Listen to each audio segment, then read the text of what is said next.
Bonsoir à toutes et à tous. Merci de nous recevoir à travers cette grande édition de 21h de la télévision Bonferré.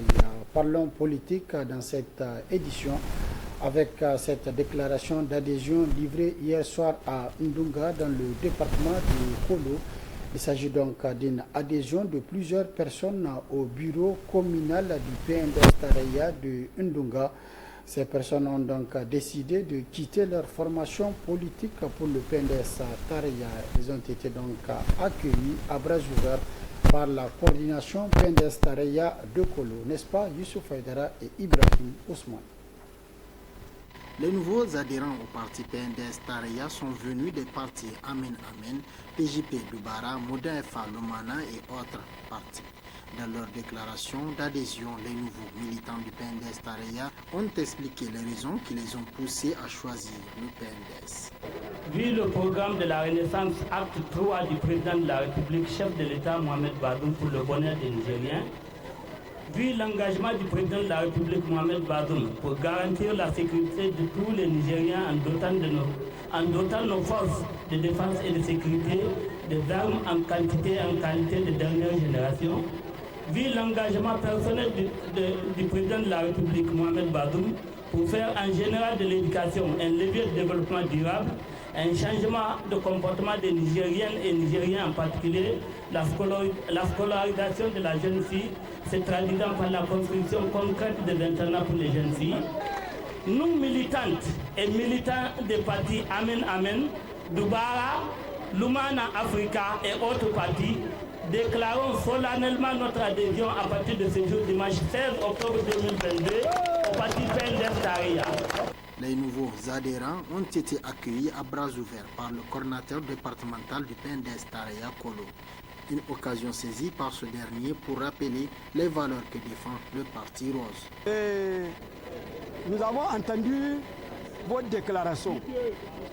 Nous accueillons favorablement votre adhésion et nous pensons que cette adhésion, nous sommes convaincus que ça va consolider et renforcer la grandeur de notre parti, d'abord à Ndunga, à Kolo, à Tilaberi, voire au plan national. Je rappelle également la force de notre parti. C'est le respect des textes fondamentaux, notamment la discipline, le respect d'autrui, la cohésion et la solidarité. C'est ça, quelques valeurs de notre parti.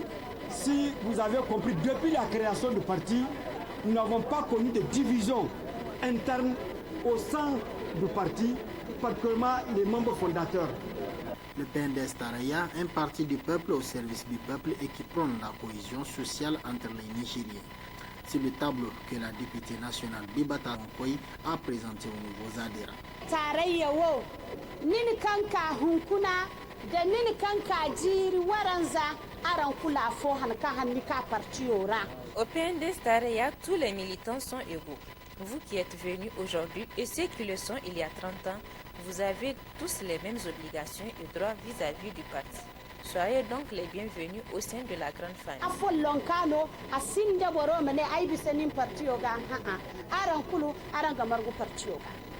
Après avoir livré la déclaration d'adhésion, la députée nationale Bibata Nkoyi a remis des fanions du parti PNDS Tareya aux nouveaux militants en guise d'accueil officiel. Plusieurs allocutions ont marqué cette cérémonie de déclaration d'adhésion, parmi lesquelles celle du président communal du PNDS Tareya de Ndunga et des militants venus témoigner leur reconnaissance. La journée internationale pour l'élimination de la pauvreté a été marquée au Niger par un forum de discussion organisé par le Fonds des Nations Unies pour le développement à l'OPNUD sur la thématique ne laisser personne de côté, réfléchir, décider et agir ensemble contre l'extrême pauvreté. C'était au niveau de l'hôtel Radisson Blu de Niamey. Echatou Mohamedou et Ibrahim Ide pour les précisions. Ces acteurs issus des organisations non gouvernementales, des associations de développement et des démembrements de l'État autour des partenaires techniques et financiers, notamment le Fonds des Nations Unies pour le développement PNUD, auront à mener des réflexions et aboutir à des actions contre l'extrême pauvreté au Niger à travers ce forum organisé par le PNUD à l'occasion de la Journée internationale pour l'élimination de la pauvreté. Ne laissez personne de côté, réfléchir, décider et agir ensemble contre l'extrême pauvreté sont les moyens par lesquels le système des Nations Unies entend impérativement atteindre les objectifs fixés pour combattre ce fléau. Au cours de ce forum, et à l'aune du principe cardinal de ne laisser personne de côté, nous espérons susciter un débat constructif et des propositions concrètes de solutions permettant de combattre efficacement et durablement le phénomène de l'extrême pauvreté au Niger. Vous savez autant que moi que nous venons d'entamer la décennie d'action pour les ODD. Ce momentum important nous oblige à faire preuve de créativité et de célérité pour accélérer le processus d'atteinte de ces objectifs à l'horizon 2030. La directrice générale de l'Institut national de la statistique INS est convaincue qu'aucun développement ne peut être durable sans la planification autour des données statistiques fiables. Elle a tenu à rappeler le rôle et l'importance de la statistique dans l'élimination de l'extrême pauvreté. Nous comprenons donc l'utilité, voire la nécessité dans cet exercice de disposer de données fiables, régulières, désagrégées, exhaustives, compréhensibles et accessibles sous différents formats. En effet, les statistiques sont au cœur du processus de planification, de programmation, de budgétisation et de suivi-évaluation des programmes et projets durables et efficaces. Les données statistiques doivent ainsi être accessibles aux citoyens, aux décideurs, aux chercheurs, aux acteurs de la société civile et aux partenaires techniques et financiers. Ces utilisateurs de données ont besoin de statistiques collectées selon les principes des droits humains, mais aussi selon des normes et standards de qualité afin de servir à la prise de décision. Ces discussions qui visent à mettre fin à l'extrême pauvreté sur toutes ses formes et de réduire les inégalités entrent également dans le cadre des travaux préparatifs du lancement du plan cadre de coopération PCC des Nations Unies prévu en début novembre. Toutes ces propositions issues de ce forum seront ainsi mises à contribution. Et puis, l'invité des 5 dernières minutes de ce soir, le premier numéro de la semaine recevra donc M. Amadou Jibo, le secrétaire général du Haut Conseil des Nigériens résidant aux États-Unis. Avec lui, il sera question par rapport au problème de l'enrôlement biométrique des Nigériens résidant aux États-Unis. Enfin donc de cette édition. Autre aspect de cette édition, le ministre en charge de l'Éducation nationale a présidé ce matin à l'ouverture de l'atelier régional sur l'adoption d'un cadre commun d'orientation curriculaire pour la professionnalisation des enseignants dans le Sahel. L'atelier durera 4 jours. Plus de détails dans ce compte rendu. Une cinquantaine de participants, formateurs, encadreurs et experts en éducation sont à Niamey pour ensemble doter leur pays d'un cadre commun d'orientation curriculaire pour la professionnalisation des enseignants dans la région du Sahel à travers le présent atelier régional. Selon l'UNESCO, ce projet est l'aboutissement d'un long processus matérialisé par les pays du Sahel. Prévu pour être mis en œuvre pour une durée de 45 mois, ce projet s'articule autour de 3 composantes principales. Il s'agit de la gouvernance et la gestion des enseignants, de la formation initiale et continue des enseignants et du renforcement des capacités à concevoir, à mettre en œuvre et à suivre et évaluer les réformes curriculaires. Cet atelier a été possible grâce à l'appui de l'Union européenne qui, par le biais de son représentant, a rappelé l'objectif visé à travers cette rencontre. Les projets améliorer l'enseignement dans les pays du G5 Sahel mis en œuvre par l'UNESCO visent précisément à répondre à cette problématique en renforçant et développant les systèmes de gouvernance et de gestion du corps enseignant et la formation initiale et continue. Le ministre de l'Éducation nationale, dans son intervention, a rappelé toute l'importance du présent document pour les pays du Sahel en général et pour le Niger en particulier. Le Niger attache donc un intérêt particulier aux résultats de ces assises qui consacreront pour la première fois un document commun d'orientation pour la professionnalisation des enseignants dans toute la région du Sahel. Le document qui sera soumis à votre validation a passé d'abord par un processus d'état des lieux des cadres d'orientation curriculaire au niveau de chaque pays avec l'expertise et l'accompagnement du Bureau international de l'éducation. Durant 4 jours, les participants vont analyser et consolider le document support proposé par le Bureau international de l'éducation sur la base des ressources documentaires officielles en vigueur. L'atelier sera également une occasion pour les participants de nourrir et enrichir la perspective de la relance et la poursuite de la réforme curriculaire. Le complexe scolaire privé La Réussite a célébré ce 16 octobre 2022 de l'enceinte du dit établissement le 51e anniversaire de sa création. À cette occasion, une grande rencontre a eu lieu entre le personnel administratif, élèves, anciens enseignants de cette école. L'objectif est d'échanger autour des points qui vont permettre au CSP La Réussite de jouer davantage sa partition dans la construction du pays. N'est-ce pas, Blazim Amadou et Siraj Mamadou? La section primaire du complexe scolaire privé La Réussite a ouvert ses portes en 1970.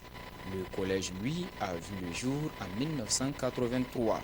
Ce 16 octobre, élèves, anciens élèves, enseignants et anciens enseignants, tous se sont retrouvés dans le dit établissement pour fêter l'anniversaire de leur école. J'ai commencé ici en 1977-78. Actuellement, je suis professeur de mathématiques ou disons conseiller pédagogique à l'inspection Niamey 2. Donc je suis un pur produit de cette école. C'est vrai, les gens ils vont se demander comment est-ce que quelqu'un qui a fait franco-arabe peut enseigner mathématiques. La preuve est là. J'ai fait franco-arabe du CI à la 3e et j'enseigne mathématiques. Lawali Nabra, ancien enseignant du CSP La Réussite, est revenu sur le pourquoi de cet anniversaire et les ambitions futures de leur amicale. Le but de cette activité, c'est pour fêter l'anniversaire de la création de la Réussite, le 51e anniversaire. C'est la deuxième fois qu'on fête cet événement-là. Et c'est tous les anciens élèves de la Réussite et les enseignants qui ont créé un cadre de retrouvailles pour pouvoir fêter cet événement et surtout pour pouvoir aider l'établissement à aller de l'avant. La retrouvaille avec les anciens élèves, vraiment, c'est une très bonne chose qui nous a beaucoup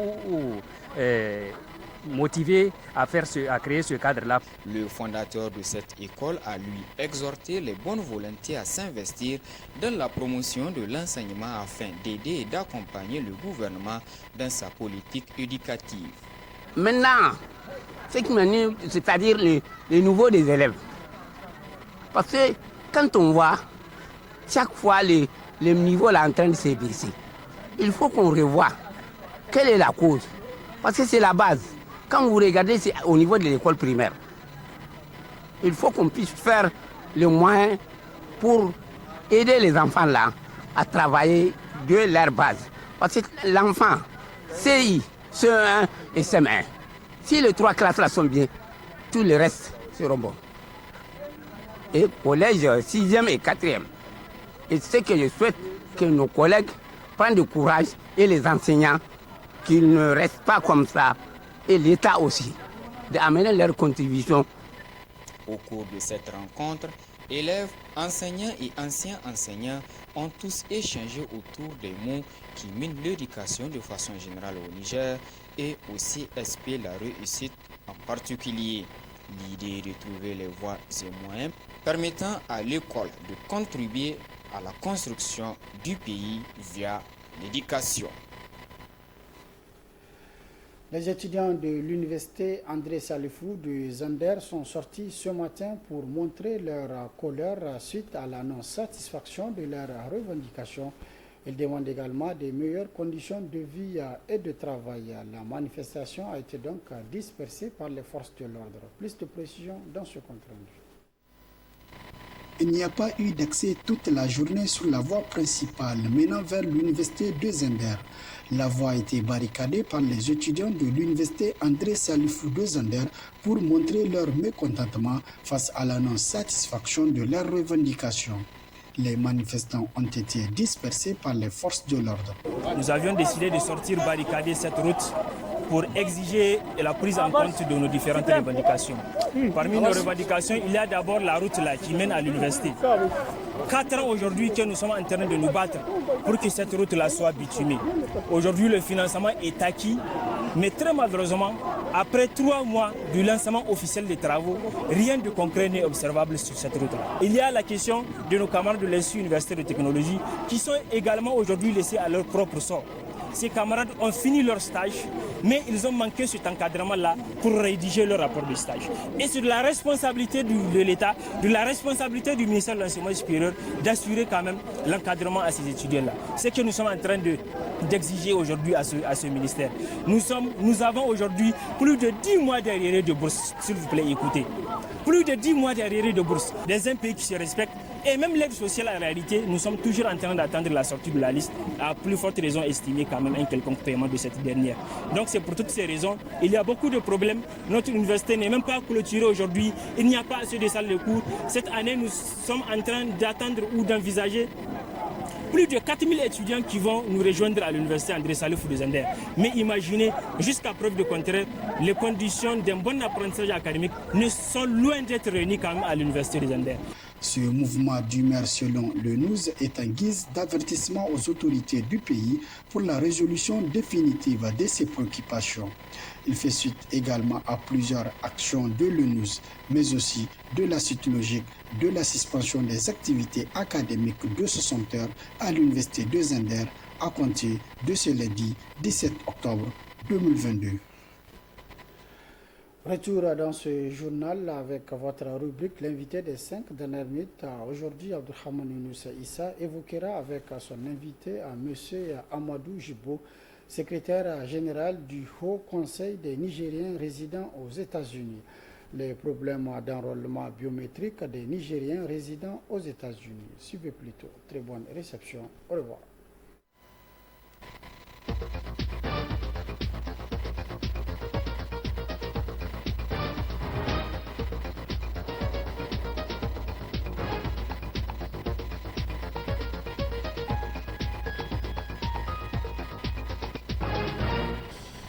Mesdames, Messieurs, bonsoir. Bonferré Télévision renoue avec votre rubrique l'invité des 5 dernières minutes. Et aujourd'hui, l'invité est M. Amadou Jibo, appelé aussi Alkeru Wankoy, secrétaire général du Haut Conseil des Nigériens résidant aux États-Unis. M. Amadou Jibo, bonsoir. Bonsoir, Abdurrahman. Alors, l'enrôlement biométrique pour le vote des députés de la diaspora a été officiellement lancé le 15 octobre dernier. Dites-nous, M. Amadou Jibo, comment cela se présente-t-il aux États-Unis? L'enrôlement biométrique qui a été prévu n'a pas encore d'abord commencé ici aux États-Unis pour certaines raisons logistiques et aussi, je pense, administratives. Donc, il est d'abord important de rappeler que lors du recensement biométrique, les derniers recensements biométriques qui datent de 2016, et ici aux États-Unis, nous avons pu enregistrer 5 centres d'enrôlement biométrique qui ont également servi de centres de vote. Donc, pour le moment, la commission est encore dans les tractations afin de pouvoir voir dans quelle mesure le recensement va se dérouler. En tout cas, les agents qui sont attendus ne sont pas encore sur place pour le moment, autrement. Alors, M. Amadou Jibo, quand vous dites des problèmes administratifs et logistiques, est-ce que c'est là-bas que cela se pose ou bien c'est à partir d'ici, à Niamey, que se trouve ce problème? Moi, je pense que ce n'est pas précisément ici.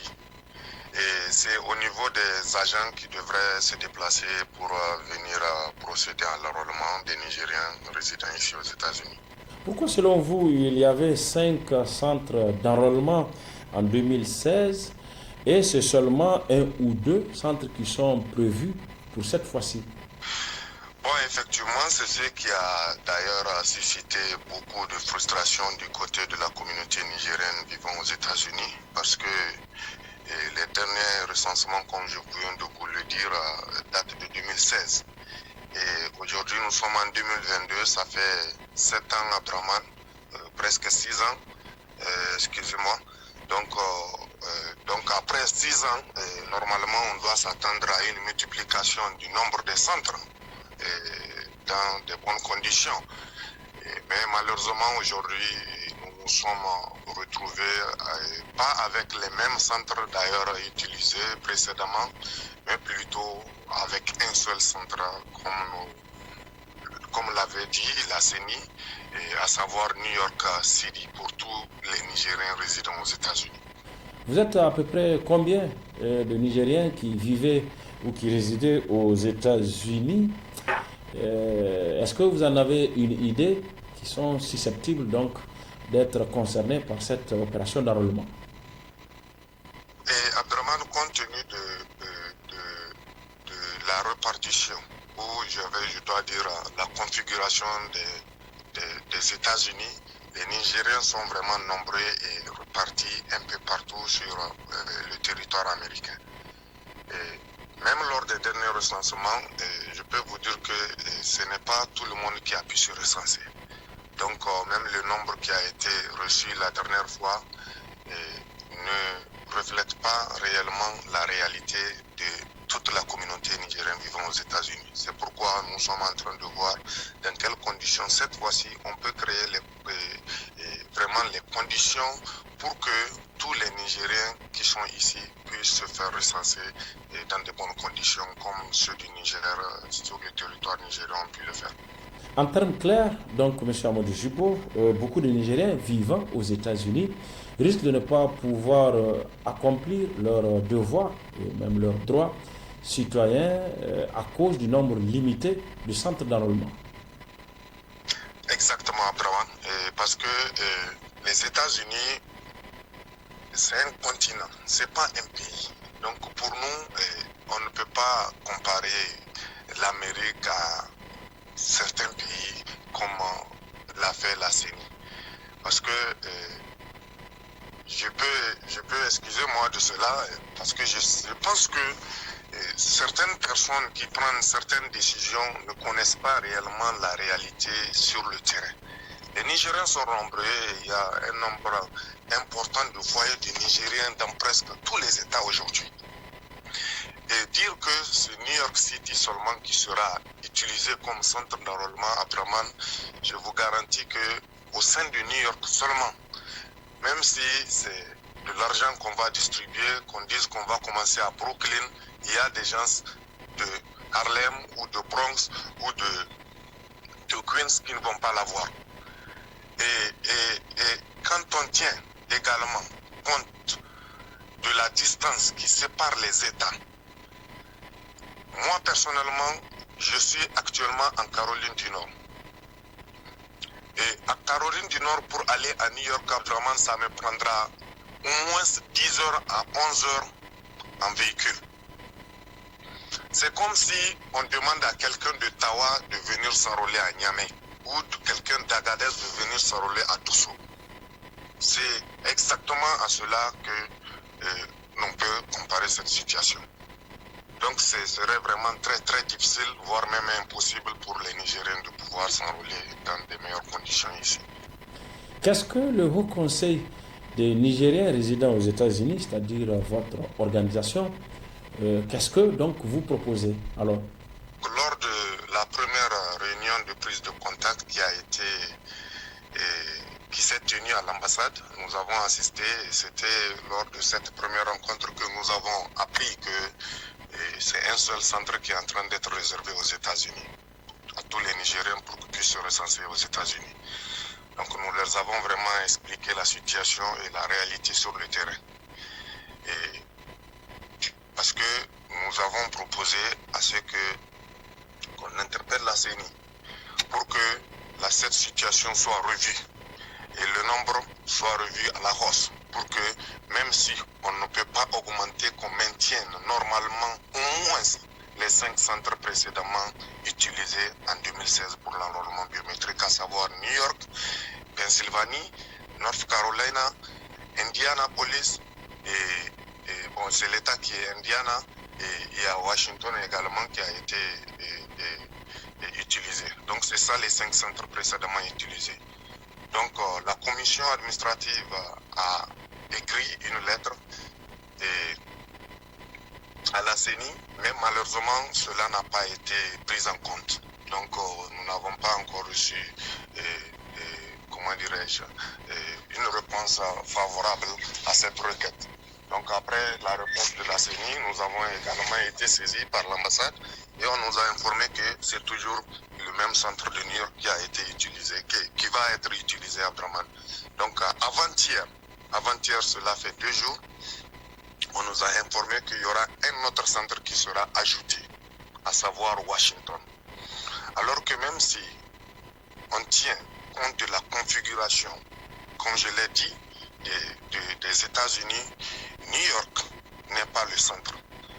Rien ne prouve que New York regorge également la majorité des Nigériens résidant aux États-Unis. Alors malgré tout, est-ce qu'on peut trouver là aussi l'explication peut-être dans un problème politique, c'est-à-dire de partis politiques plus ou moins représentés ou pas du tout en termes de militants, etc. Ou bien c'est véritablement un problème technique, logistique, comme vous tentez de l'expliquer? Je ne pense pas que ce soit un problème de parti politique parce que tous les partis sont représentés dans cette commission presque. Tous les partis légalement représentés aux États-Unis ont assisté à la commission et résident dans cette commission actuellement. Donc, à notre connaissance, je pense que c'est un problème de logistique parce que certains se plaignent des moyens qui vont être à leur mis à la disposition dans le cadre de ce recensement. Donc c'est pourquoi nous avons vraiment voulu lancer cet appel pour que ces moyens soient revus et que cette situation également puisse vraiment revenir à la normale. Parce que c'est seulement en revoyant les conditions de ce recensement que vraiment les Nigériens peuvent se faire recenser. Et d'ailleurs, cela ne doit même pas concerner les partis politiques ou cela ne doit même pas être un problème de parti politique. C'est un recensement qui va être utilisé aujourd'hui et ça peut être utilisé demain. Donc chaque parti qui se sent légalement représenté ou qui a ses militants ici, si le renouvellement biométrique ne s'est pas passé dans de bonnes conditions, et je pense que cela ne va pas arranger les partis également.